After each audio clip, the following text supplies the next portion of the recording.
Store-bought potato chips have more fat, salt, and even sugar than necessary, and I want to show you how to make them healthier. First, I'm Yumna, aka Feel Good Foodie. I share wholesome, nutritious meals that make your body feel good. I grew up eating pita on its own or toasting it, eating it with labneh or with hummus. When I started seeing packaged pita chips, I was annoyed at all the ingredients used to make them. All you really need is pita, good quality olive oil, and some seasoning. Let me show you how my mom taught me to make the best homemade pita chips. Here's what you'll need. Some good pita, good olive oil. I like to use extra virgin olive oil or just regular olive oil works well.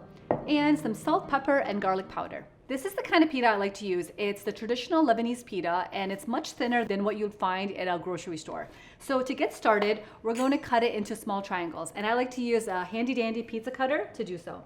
I like to keep both sides of the pita on there just because it's super thin, and I think it just gives you a more sturdy pita chip when you do it this way. If you're using thicker pita, feel free to peel them apart.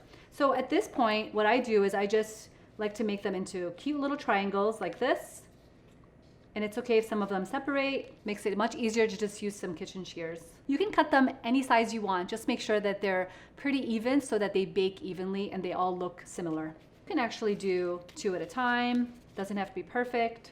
While I love to have fresh pita, I also really like to toast these whenever the pita is starting to get stale. It's a great way to just hide the fact that you've got stale pita, and the kids will eat it up. So we've got a bowl. We're gonna take all this pita that we cut up and throw it in a bowl. For the seasoning, I like to do 1 tablespoon of oil for every loaf of pita. And then salt and pepper really comes down to taste, but what I'm gonna do is get started with 3 tablespoons of oil. And what I found works well is just 1/4 of a teaspoon of salt and pepper. And this is also where you can have fun with it. You can throw some paprika in there, some cumin, some coriander. There's a lot of different spices that you can use here that make it taste really good.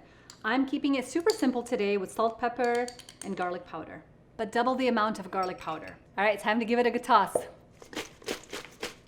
All right, and if you wanted to, you can also just use your hands and get in there and make sure that all the pita is super well coated with the olive oil. I'm just gonna go ahead and taste some. The seasoning is perfect, so this is ready to be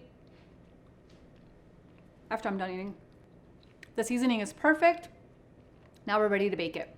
So I like to line the baking sheet with parchment paper just because it makes it easier to clean up. You can also use some aluminum foil or just, grease a pan if you wanted to. So we'll go ahead and throw this on a baking sheet. And you can use your hands to just separate them out a little bit just to make sure that they are widely dispersed.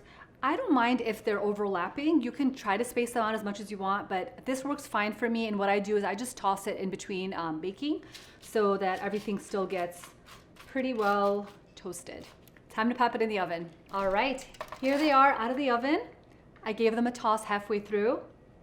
And you can just hear how crunchy they sound, and you can see how golden they look. Make sure to let these cool for at least 5 to 10 minutes before you enjoy them, because what's gonna happen is that cooling process is going to make them more crisp and more sturdy as well. So it's tempting, I know, grab a couple bites, but right after, make sure they're cooled completely.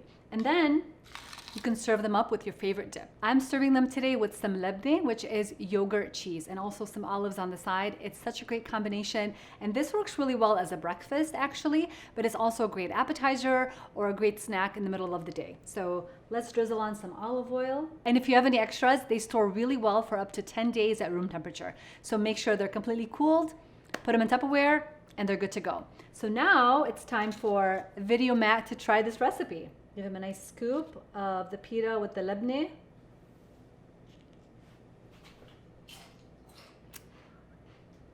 I hear the crunch and I see the thumbs up. So he likes the recipe, and I'm so glad. And I hope you guys try the recipe and like it as well. Thank you for watching. Check out the video description below for a full written recipe. And be sure to like, follow, and subscribe for more healthy-ish recipes with feel-good ingredients. See you guys next time.